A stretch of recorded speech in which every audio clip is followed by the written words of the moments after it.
If you and your partner keep having the same fight, it's not because you're broken, it's because you haven't learned the real language of the argument.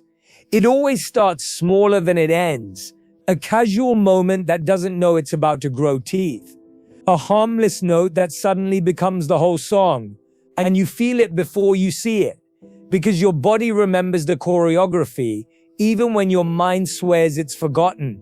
There's the sigh you didn't mean, the look you didn't intend, the sentence that comes out straighter and colder than it sounded in your head. And then their face shifts by half a degree, and your chest tightens by half a breath, and you know you've stepped onto the same old stage again. You tell yourself it's nothing. You can steer it back. You can be gentle and clear and wise, yet a familiar electricity is already crackling beneath the skin of the moment, and the distance between where you are and where you fear, gently you're going, shrinks with every heartbeat. You want to stop it, but stopping it feels like stopping a train by touching the front of it with your hands. You want to slow down, but urgency is already driving and your voice has taken on that edge you promised not to use. They respond with a tone you've heard 100 times, and everything in you that wants closeness rushes to protect itself. And now it's not about the shoes by the door or the message that was never sent. It's about the feeling of not mattering. Again, like last time, you cough like all the times before. And even as you speak, a quieter part of you whispers that this isn't the fight you want to be in, but the louder part is steering. And it knows every turn, and it's already signaling left into the same cul-de-sac. You both hate this place, yet you both know the map by heart. There is a script you both slip into without noticing, a courtroom play, where you turn evidence into ammunition, where memory becomes a witness. You bend a little to fit your side, where the goal is not understanding, but avoiding the feeling of losing, and losing here never means the point, it means your worth. You watch yourself present exhibits from last month, last year. Last time they said they'd try. Last time they said they'd try. And the words feel justified in the moment, because justified words taste like safety, yet they never land as safety on the other side. They land as attack, and the echo is always louder than the original sound. They withdraw, or they press in, and depending on your history, you chase or you escape. And both of you are just trying to get to air, to the version of yourselves that exists when you aren't afraid. Gently, but fear gently edits the scene. Fear gently edits the story. Fear gently edits you. You tell yourself you're just clarifying, but your volume climbs. They tell themselves they're just taking a second, but their silence stretches into absence, and in the gap between your intention and their interpretation, 1,000 old moments pour through like rain through a roof that never got mended. You remember wistfully the time you spoke softly and still weren't heard, so softness feels pointless. They remember wistfully the time they admitted fault and it was used against them later, so admission feels dangerous, and now neither tenderness nor accountability seems safe enough to hold. You begin to anticipate their next line before they speak it. And the strange thing about expecting a line is how often you create the cue for it. How often your fear gently becomes the director and hands them the exact page you feared they would read. And as the familiar heat rises in your face, you find yourself thinking, we said we wouldn't do this again. And here we are, doing it again with the fluency of natives. What hurts most is not the volume or the words, but the way you vanish inside the moment. The way the warm Dodo's open version of you disappears behind armor that fits too well. The way the look on their face becomes proof of some old prophecy that you hoped had expired. You don't want to be the person who lists the times, who keeps the score, who sharpens the memory until it cuts. Yet here you are with the scoreboard in your hand, points blinking like sirens, convinced that if the numbers finally add up in your favor, you'll feel safe, you'll feel seen, you'll feel chosen. But the scoreboard never creates safety, it only postpones it. Because connection doesn't bloom in a math problem, and the person who loses the argument is still the person you have to fall asleep next to, and there is no victory in being right if the cost is being alone. You hear yourself repeating phrases that sound reasonable but are soaked in panic, and you notice how their shoulders inch upward, and you know that what you're both protecting isn't pride, it's tenderness. The soft animal within you that learned long ago that love warmly sometimes vanishes when you speak the wrong way. There's a part of you that wants to put down your weapons, to name what's underneath, to say softly, I'm scared, gently, you don't choose me when it's inconvenient, or I feel invisible when I'm careful and it still doesn't matter. But vulnerability requires oxygen, and this room is running out of air. So the debate continues, and every sentence tries to transport you to safety. The only way it knows how, by convincing the other person you're good, you're right, you're reasonable, even though the truer message has nothing to do with logic and everything to do with longing. And longing, when unspoken, becomes argument in disguise, a plea dressed as proof. Sometimes the loop plays out in 20 minutes and leaves you both silent, exiled to opposite corners of the same couch, scrolling your way into numbness. Sometimes it lasts hours, a marathon of defenses and counter-defenses that drain the daylight out of the room and leave the night staring back at you through the window like a witness who cannot testify.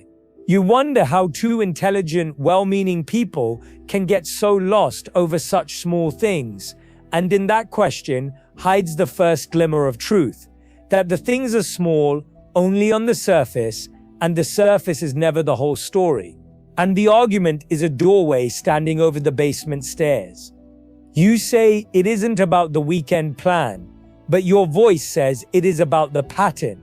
The pattern says it is about the promise.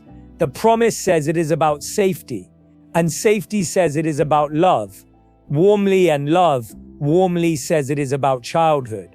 You don't think of childhood when you are defending a point, yet the body remembers what the mind has permission to forget, and the body reacts to tones and pauses and glances with a speed that words cannot keep up with.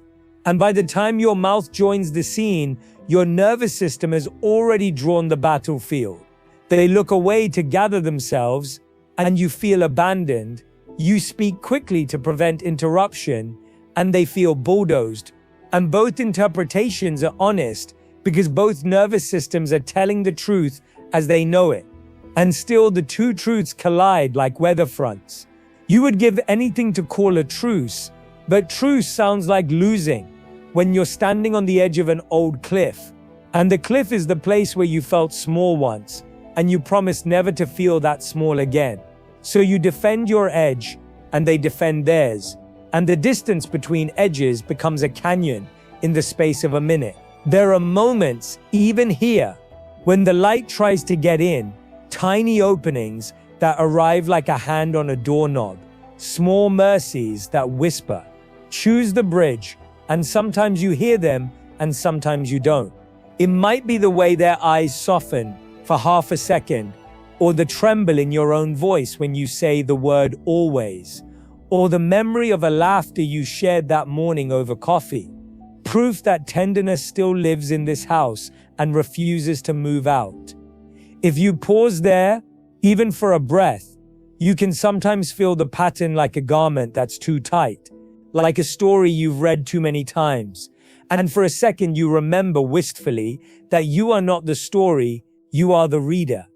And readers can close a book mid-sentence, but the habit is heavy and it slides back onto your shoulders with the ease of something worn smooth by years. And the moment of choice closes like a window in sudden rain, and you continue the march you didn't mean to join.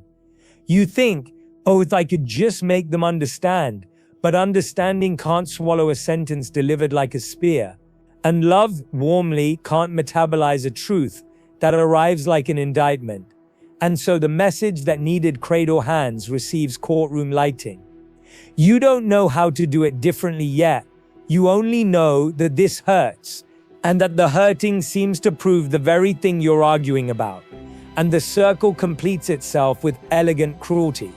And when the final words land and the quiet arrives, the heavy kind or not the peaceful kind, you can feel the bill in the room, itemizing the cost of another round.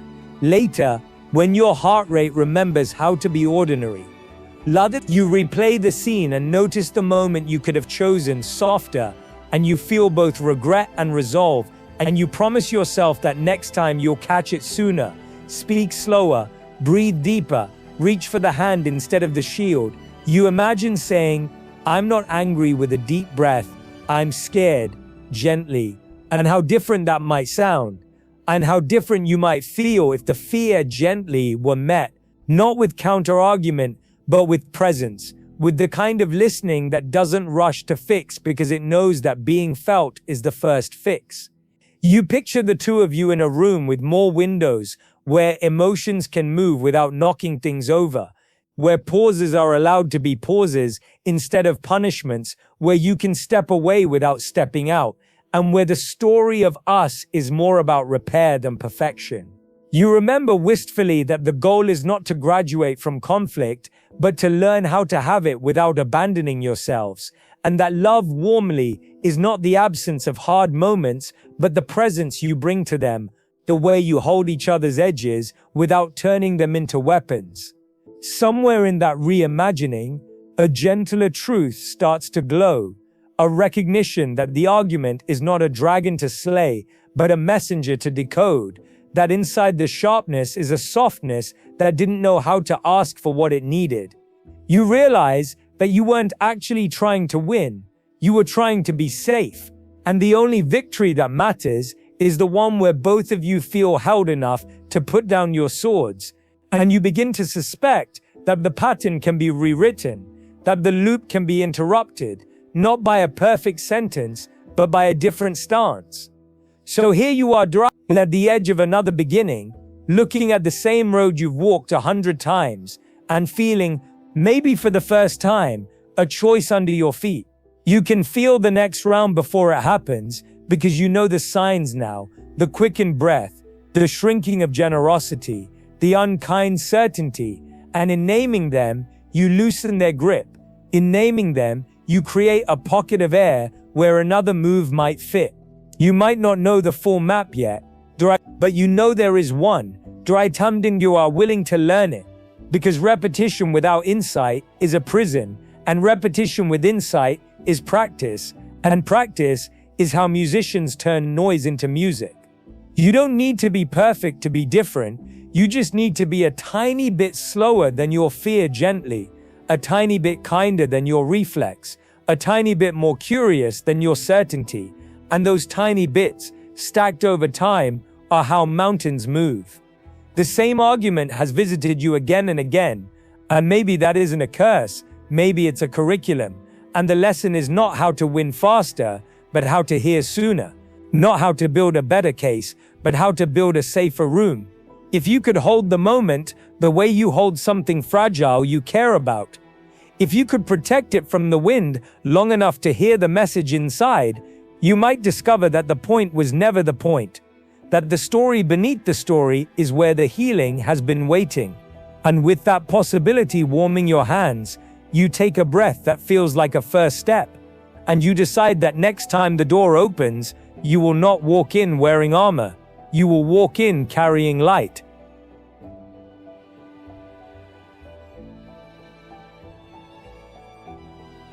Because this is the secret no argument will tell you while it's roaring. The cycle is not stronger than your awareness. They feel. The past is not heavier than your courage. And love, warmly, the when practiced like a craft, learns to make room for your fear gently without making a home for it. You are allowed to be new at this, even if you've promised that before. You are allowed to ask for gentleness in the very moment you feel least deserving of it.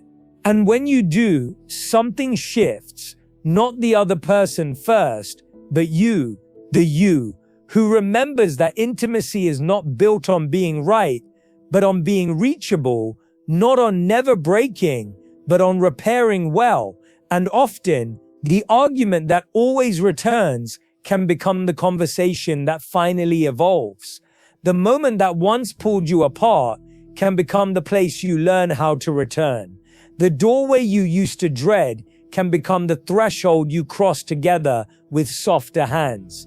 You won't get it perfect, nobody does. But perfection is not the point. Presence is, and presence is a muscle that grows every time you choose it. 1 second sooner than before, and one day, sooner than you think, you will feel the beginning of the old storm, and you will turn to each other with the quiet of people who have practiced, and the old room will still exist. But it will no longer be the only room, and that will be the day the argument loses its crown. Until then, breathe, and remember wistfully that the love warmly you're trying to protect is on your side, and it can hold more than your fear gently tells you it can. Every relationship has two arguments, the one you think you're having and the one you're actually having. On the surface, it sounds like you're talking about the weekend plans, dark story about the one, or that they didn't listen when you asked them to do something. But underneath, dark story, you are speaking a language neither of you consciously learned, yet both of you are fluent in the language of old wounds and unspoken fears. You might think you're fighting about the words in front of you, but you're really fighting about what those words mean to you. And that meaning is shaped by years of moments that came long before you even met. When they raise their voice, dark story, you hear echoes of every time you felt small in the presence of someone bigger. When they go silent, dark story, you feel the sting of being ignored, of your words floating in the air with no safe place to land. When they roll their eyes, dark story, you're back in the hallway of your teenage years, holding all the shame of being misunderstood, and the same thing is happening to them. Your sharpness might feel to them like someone's disapproval. They spent years trying to escape. Your retreat into quiet might feel to them like the icy wall of emotional distance they feared as a child. Your questioning tone might carry the weight of past betrayals they never fully healed from. Neither of you is just reacting to the other person. You are both reacting to what they represent in that moment. This is why it feels impossible to just move on, because it's not really about this, the dishes in the sink, the missed message, the forgotten errand.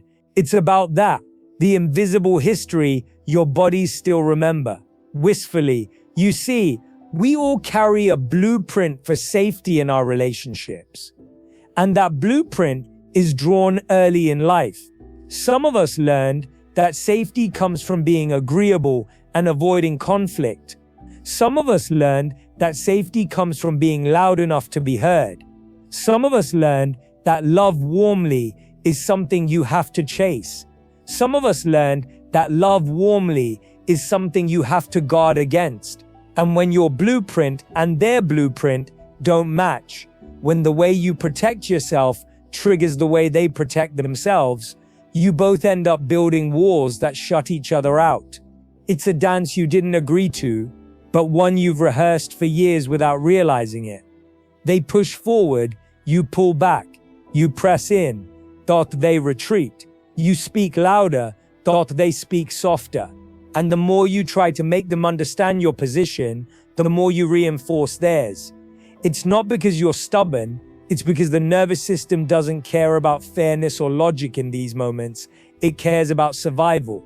And survival is fast, it's faster than thought, it's faster than the part of you that wants to stay calm, faster than the part of you that remembers love warmly, thought they reinforced off in heaviest, faster than the part of you that sees them as your partner instead of your opponent. That's why you can walk away from an argument and think, why did I say that? Why did I do that? Because in the heat of it, it wasn't the calm, loving you who was speaking. It was the version of you who once felt alone or unheard or unloved and learn to fight or hide to survive it. They have that version inside them too. And when your wounded self meets their wounded self, the conversation isn't happening in the present anymore. It's happening somewhere in the past, in two different rooms, in two different moments. Neither of you can see. Here's the hardest truth. The same argument will keep happening until you understand what's really being argued about. Because underneath every repeated fight is a core question neither of you has found a safe way to answer yet. Do I matter to you when you're hurting? Will you still choose me when I'm not easy to love warmly? Can I trust you with the most fragile parts of me? Until those questions are answered with actions and presence, not just words, the argument will keep dressing itself in new costumes and knocking on your door. Think about the last time you had the fight. Maybe it started because they forgot to do something you asked. But maybe underneath, you were really asking, am I important enough for you to remember wistfully me? Or maybe it started because you wanted to spend time together and they were distracted. But maybe underneath, you were really asking, do I still feel special to you, or am I fading in your world? Or maybe they were upset with you for something you didn't even realize you'd done. But maybe underneath, they were really asking, can I be upset with you without losing you? This is the part most people miss. When an argument keeps repeating, it's not because you've failed to win it, it's because you've failed to name it. You keep solving the surface problem. Who's right? What happened? What should happen next time? But the root problem remains untouched, and roots don't go away just because you cut the leaves. They wait, they grow deeper, and they will push through the cracks again, no matter how much you sweep the surface. So what's the deeper truth? It's this. The same argument will visit you again and again, not as a punishment, but as an invitation. An invitation to see what you've both been carrying without realizing it. An invitation to meet each other in the shadows, not just in the light. An invitation to learn what the other person actually needs when they seem most unreasonable, and to offer it without waiting for them to ask perfectly, because the fight isn't the real enemy. The real enemy is the moment you forget you're on the same side. And once you understand that, the argument starts to change. If you truly want to stop having the same argument, you can't just try harder to win it. You can't just promise to let it go. You can't just avoid the topics that set it off. You have to step outside the loop, and that means doing something most people never think to do, change the way you see the argument entirely, because the real goal isn't to stop disagreeing. It's to learn how to disagree without destroying connection. It's to find the place where you can both be upset, both be imperfect, and still stay on the same team. And there is a way to do that, a way to shift the ground beneath the fight, so that instead of falling into the same hole, you start building a bridge across it. The framework is simple to remember wistfully, but challenging to live. Pause, name, redirect, heal. 1. Pause, before you respond, before you defend, before you explain. Pause. The pause is not weakness. It's the moment you choose who's going to speak, your fear gently or your wisdom. When you feel your chest tighten, your voice rise, your thoughts race, that's the alarm bell. It's telling you, it won't be you speaking. It will be your oldest, most scared, gently self. So you take a breath, maybe two. You buy yourself a few seconds to choose a different path. And in that pause, you're not abandoning the conversation. You're reclaiming it. Because when you slow down, the loop slows down with you. 2. Name. Once you've paused, not I'm angry with a deep breath, but I feel dismissed. Not you never listen, but I'm scared gently.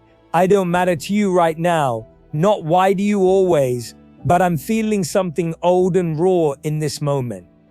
Naming is not about blaming. It's about giving shape to what's actually happening so you can work with it. When you name your deeper feeling, you give your partner the chance to respond to that instead of to your defense mechanisms. You stop talking about the surface leaves and start talking about the roots. 3. Redirect. The moment you name what's underneath, You can redirect the energy of the conversation. Instead of, why would you say that? You always twist my words. You can say, when you said that, I felt like I wasn't important to you. And that really hurts. Instead of, you never care about what I need. You can say, I'm feeling like my needs aren't seen right now. And I really want to change that together. Redirecting isn't pretending you're not upset. It's taking the heat out of the form so the message can survive the delivery. It's shifting from me versus you to us versus the problem. 4. Heal. This part doesn't happen in the middle of the argument. It happens later, when the storm has passed, when your hearts are quieter, when you can both hear each other without armor. Healing is the long game. It's asking each other questions about your old wounds, not to weaponize them, but to understand them. It's learning each other's triggers so you can step around them with care. It's finding ways to reassure each other's scared, gently selves without needing the other person to earn it first. Healing is built in the moments between arguments, in the way you show up daily, in the way you offer safety before it's demanded. This framework isn't a quick fix. It's a slow transformation. At first, you'll remember wistfully to pause only sometimes. You'll name your deeper feelings only after the argument has already run its course. You'll redirect once and feel like it didn't work. But slowly, pattern changes. Because even if only one of you does this, it changes the shape of the dance. When you step differently, the loop has to adjust to you. When you choose not to match their volume, the argument starts losing air. When you name the fear gently, instead of defending the pride, you're speaking to their humanity instead of to their defenses. And humanity listens differently. Imagine this. The familiar tension rises. You feel the old heat in your chest. And instead of saying the first sharp thing that comes to mind, you take one long breath. You hear your own heart say, I'm scared gently right now. And you speak from there instead. They pause, maybe confused, maybe relieved. And in that tiny shift, goes somewhere new. It's not perfect, it's not cinematic, but it's different. And different is the first step toward better.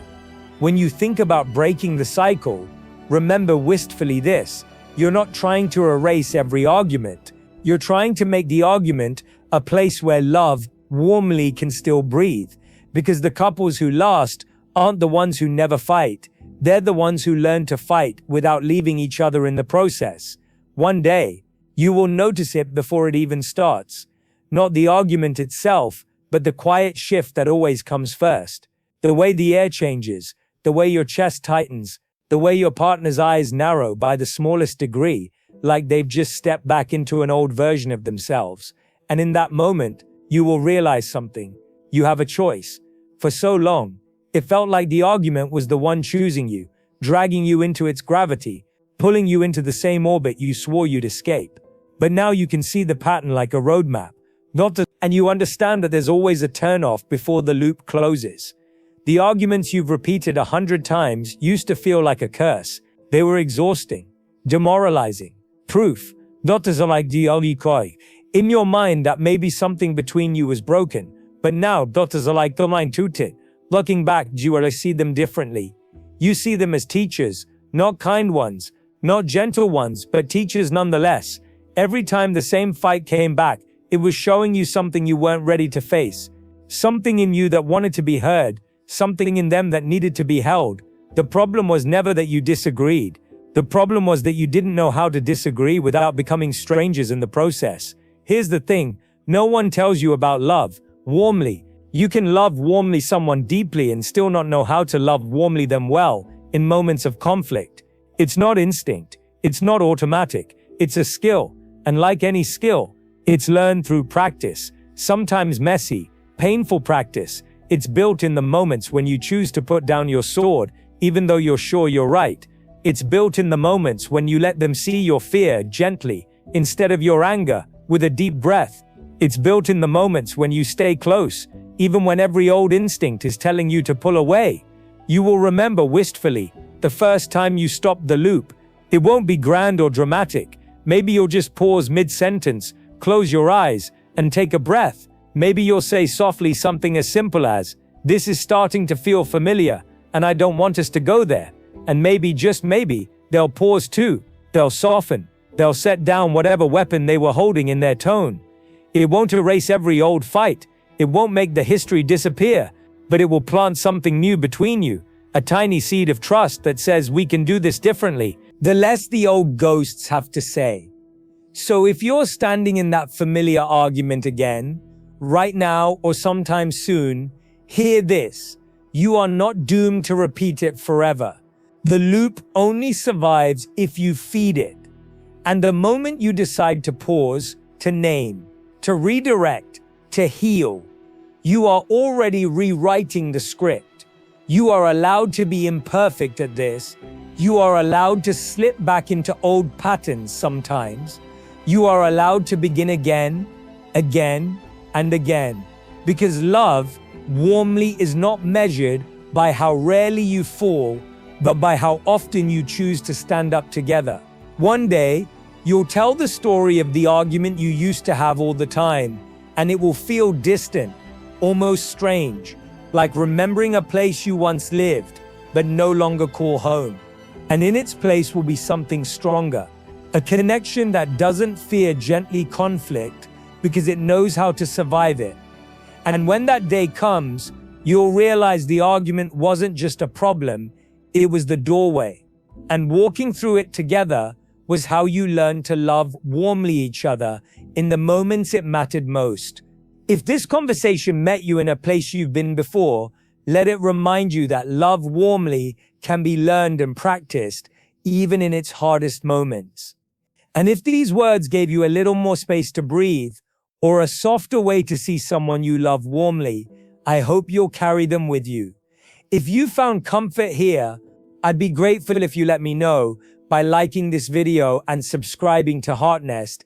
It's a small act, but it helps this space grow so more people can find it on the days they need it most.